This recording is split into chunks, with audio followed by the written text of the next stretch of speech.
how to add pop-up on Shopify. First of all, you need to add an app, so open a new tab and type shopify.com apps. And inside of the search box, type here, Popup, and you will get this app here, Popup Email and Upsell Popup.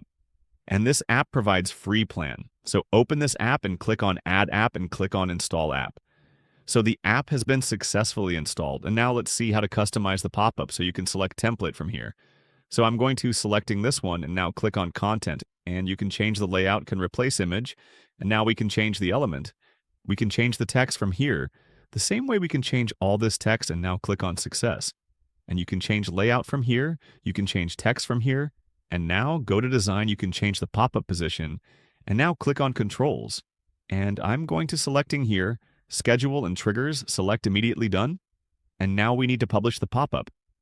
So click on Publish, and you can select where you want to add the pop-up. So I will be selecting Install on all pages. And I'm clicking on Add Pop-up to all pages. And I'm going to view the pop-up example.